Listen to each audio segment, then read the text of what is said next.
warahmatullahi wabarakatuh. Waalaikumsalam warahmatullahi wabarakatuh. Selamat pagi anak-anak. Bagaimana kabarnya hari ini? Alhamdulillah baik Pak. Sehat.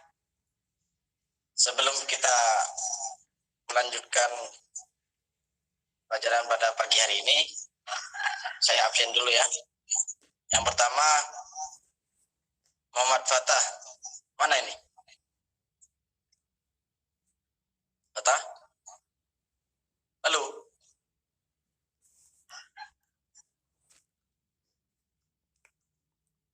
Langsung saya lanjutkan kepada Hikmah. Ada? Hadir Pak. Rizky? Hadir Pak. Ifda? Hadirah Bapak. Alhamdulillah. Cuman Fatah yang tidak bisa bersuara. Sebelum kita mulai pelajaran, marilah kita berdoa terlebih dahulu. Yang saya akan memimpin doanya. Bismillahirrahmanirrahim. Al-Fatihah.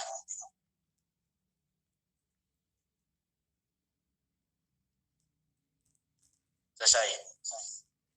Baik, kemarin kita sudah membahas tentang apa itu hari akhir. Ya, apakah ada yang masih ingat tentang hari akhir? Hari kiamat Pak. Hari kiamat ya. Jadi kemarin kita sudah membahas hari akhir. Kenapa? Yang bisa kita ambil hikmahnya dari kita membahas hari akhir kemarin ialah kita bisa semangat beribadah. Nah, kemarin kan judulnya kita bisa semangat beribadah dengan meyakini hari akhir. Bagaimana? Ibadahnya sudah lancar semua bagaimana? Setelah kita kemarin membahas iman kepada hari akhir. Lancar Pak, lancar. Alhamdulillah. Jadi sekarang kita akan membahas tentang bentar.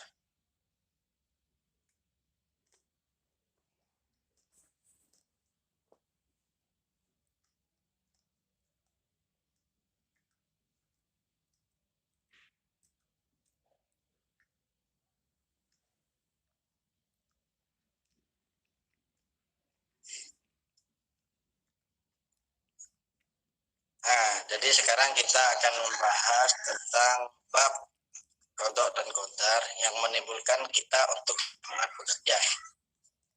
Nah, sebelum saya melangkah kepada bab, apakah ada yang tahu tentang qada dan qadar? Apa itu qada dan qadar? Halo? Ketetapan Allah. Ketetapan Allah. Ada lagi?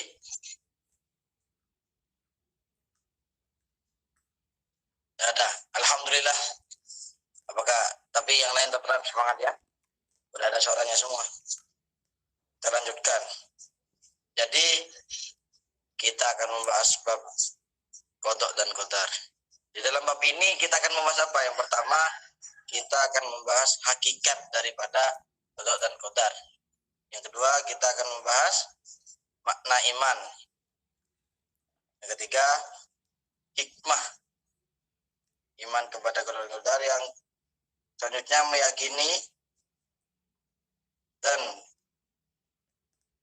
kita akan menimbulkan semangat bekerja. Nah, tujuan daripada kita beriman kepada qada dan qadar ialah agar kita timbul semangat bekerja. Nah, yang pertama, hakikat qada dan qadar. Pendapat yang menyatakan qada dan qadar memberikan definisi aturan baku yang diberlakukan oleh Allah Subhanahu wa taala terhadap alam ini. Undang-undang yang bersifat umum dan bukan hukum-hukum yang mengikat sebab dan akibat. Pengertian itu diilhami oleh beberapa ayat Al-Qur'an seperti firman Allah Subhanahu wa taala. Yang artinya Allah mengetahui apa yang dikandung oleh setiap perempuan dan kandungan rahim yang kurang sempurna, dan yang bertambah, dan segala sesuatu pada sisinya ada ukurannya. Quran surat Ar-Ra'd ayat 13. Dari pengertian tersebut disimpulkan bahwa kodok menurut bahasa berarti menentukan atau memutuskan. Sedangkan menurut istilah, segala ketentuan Allah yang sejak zaman azali atau sejak zaman sebelum adanya alam ini sudah dituliskan oleh Allah Subhanahu wa taala. Dan yang kedua, adapun pengertian dari qadar. Pengertian qadar menurut bahasa ialah memberikan kadar, aturan atau ketentuan. Sedangkan menurut istilah berarti ketetapan Allah Subhanahu wa taala. Jadi qada dan qadar ini rukun iman kita yang keberapa? Ada yang tahu? Iman kepada qada dan qadar iman keberapa? Halo. Keenam. Ya, keenam. Jadi qada dan qadar ini ialah ketetapan Allah. Qada ialah ketetapan Allah yang sudah ditulis oleh Allah Subhanahu wa taala itu sebelum adanya alam ini. Ya, Allah ini menciptakan manusia tapi sudah diatur terlebih dahulu. Itu yang dinamakan qada. Dan qadar ini ialah ketetapan Allah atau aturan ketentuan yang bisa kita ubah. Jadi apa yang ditetapkan oleh Allah atau ukuran oleh Allah kita bisa ubah dengan kita semangat untuk merubahnya. Ada pepatah atau ayat, manusia bisa mengubah nasibnya sendiri jika ia berusaha. Ya. Yang selanjutnya.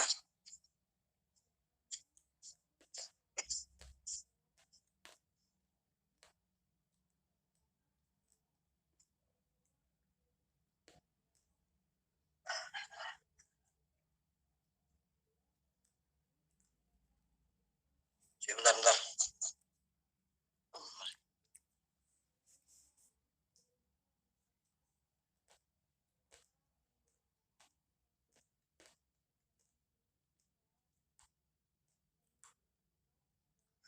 Yang kedua,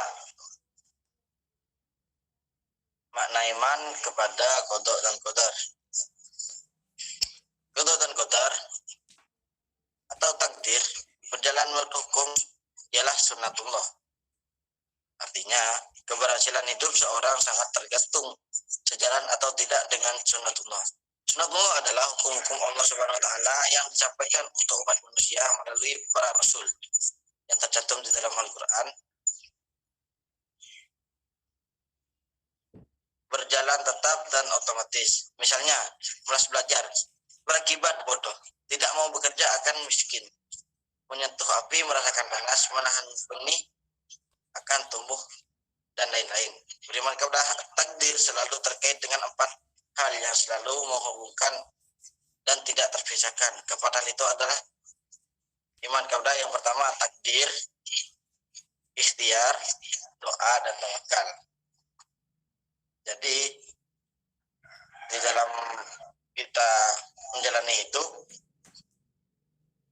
kalau kita beriman kepada qada dan qadar, kita harus menjalankan 4 perkara. Yang pertama, kita harus meyakini adanya takdir. Jadi kalau kita sudah meyakini adanya takdir, kita ingin mendapatkan takdir itu yang lebih baik. Jadi kita harus berikhtiar. Apa itu ikhtiar? Ikhtiar adalah usaha. Yang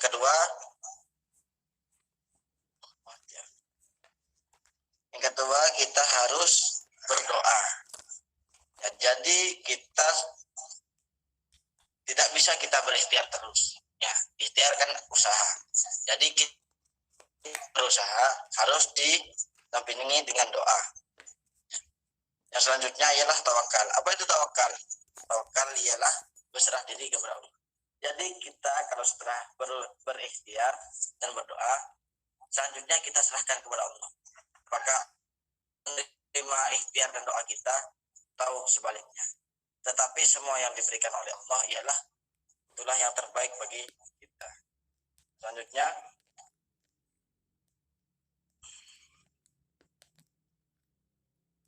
hikmah iman kepada qada dan qadar. Jadi di balik kita beriman kepada qada dan qadar ialah ada hikmah-hikmah yang terkandung di dalamnya. Yang pertama, semakin meyakini bahwa segala sesuatu yang terjadi di dalam ini tidak lepas dari sunatullah. Jadi apa-apa yang ada di alam ini itu termasuk sunatullah.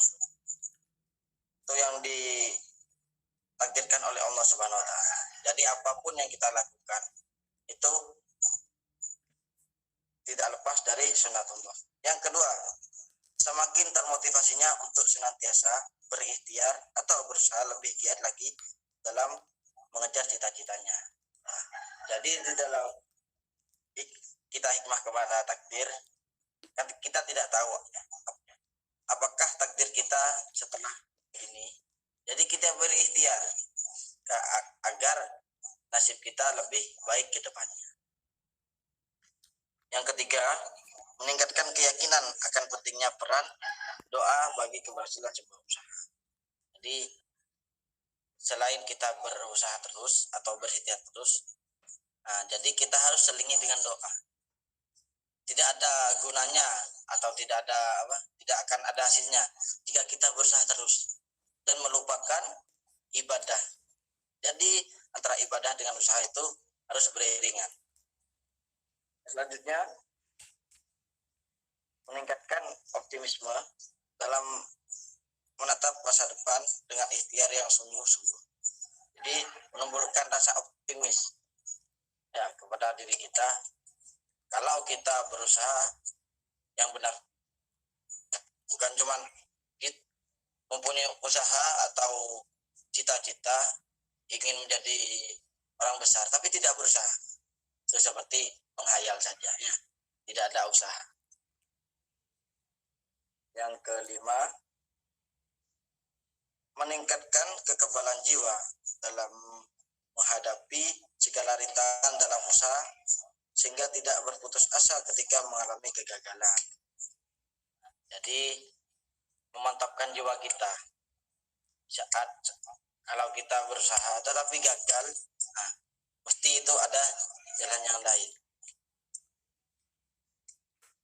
Yang terakhir, menyadarkan manusia bahwa dalam kehidupan ini dibatasi oleh peraturan-peraturan Allah Subhanahu wa taala yang tujuannya untuk kebaikan manusia itu sendiri. Cek. Sampai berapa menit sudah hikmah? Cek. Halo. 13 menit. Berapa menit minimal ya? 20. Iya.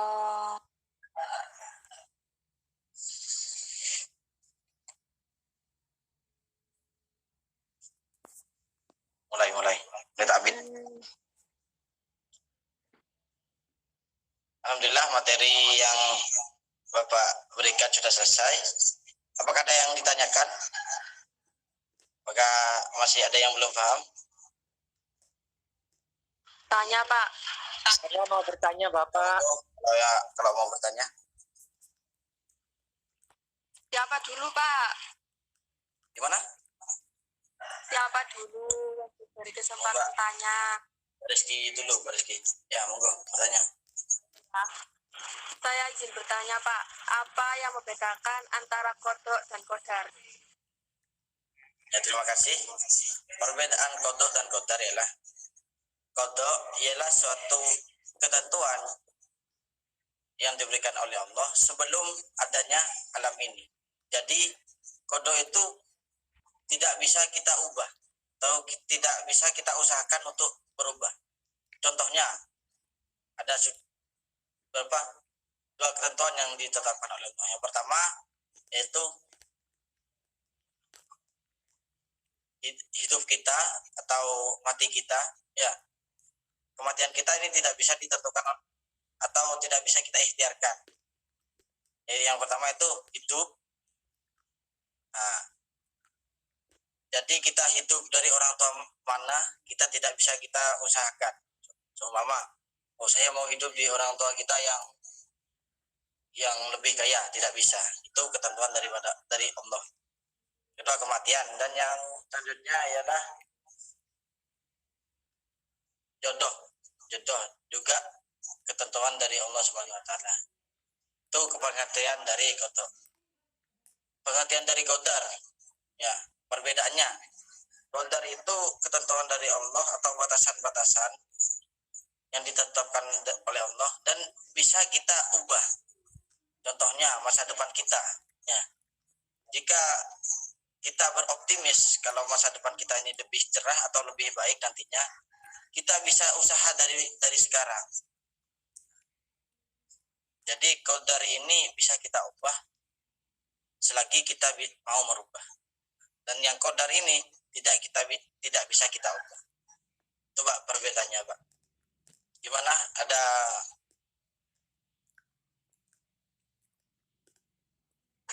gimana? Tidak, Pak. Paham. Terima kasih, Pak. Ya, siap. Mas Fatah tadi mau bertanya. Gimana Mas Fatah? Mau bertanya apa? Iya Bapak, saya izin bertanya. Kan materi kita hari ini kan berkaitan dengan qada dan qadar yang mana berkaitan dengan takdir Allah ya. Nah, pertanyaan saya, yang manakah yang harus kita yakini antara qada dan qadar? Itu saja Pak. Angel. Atau kenapa kita kok harus meyakini keduanya? Terima kasih pertanyaannya Mas Fatah. Ya, kenapa kita harus meyakini qada dan qadar? Yang lebih inti daripada inti yang pertama ialah qada dan qadar ya termasuk rukun iman yang keenam. Jadi Mas Fatah kalau tidak beriman atau tidak meyakini qada dan qadar, berarti imannya Mas Fatah ini masih belum full atau belum belum full lah. Tahu kan Mas, rukun Islam, rukun iman itu ada 6 ya. Jadi itu ketentuan kita jika kita masuk agama Islam, kita harus iman kepada 6 hal tersebut. Jadi kalau Mas belum beriman kepada yang 6 ini, Islamnya Mas ini masih belum sempurna ya. Dan kenapa kita harus meyakini? Agar yang pertama kita bisa menyempurnakan agama kita ya.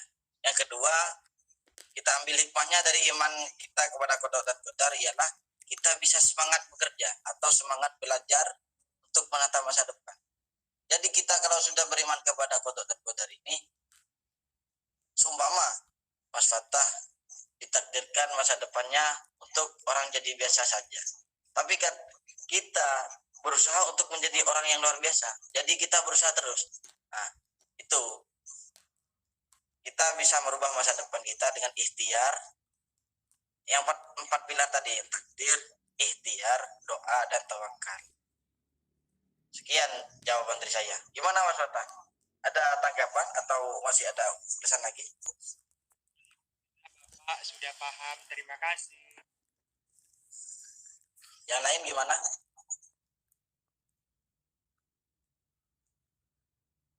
Tidak ada? 15 menit sudah. Alhamdulillah, materi yang saya berikan pada pagi hari ini sudah tersampaikan semua. Sebelum saya menutup pelajaran pada pagi hari ini, saya akan memberi tugas kepada teman-teman ya. Jadi teman-teman tolong buka LKS-nya halaman 23. Itu ada soal ya. Itu dikerjakan dan dikumpulkan minggu depan. Ya. Gimana? Sanggup? Sanggup, Pak. Sanggup. Iya, siap. Sudah. Ya, pengumpulannya langsung besok. Jadi minggu depan kita akan membahas soal halaman 23 ini, Romawi 1 sampai Romawi 3 ya. Bapak. Kita mulai Iya Bapak. untuk pelajaran. Maka baiknya kita berdoa. Kita berdoa kepada majlis. Monggo bersama. Bismillahirrahmanirrahim. Subhanakallahumma wa bihamdika. La ilaha illa anta. Alhamdulillah. Kita tutup pelajaran pada pagi hari ini. Semangat terus ya. Kita bisa merubah takdir kita. Wassalamualaikum warahmatullahi wabarakatuh. Waalaikumsalam warahmatullahi wabarakatuh. Oke, 20 menit ya.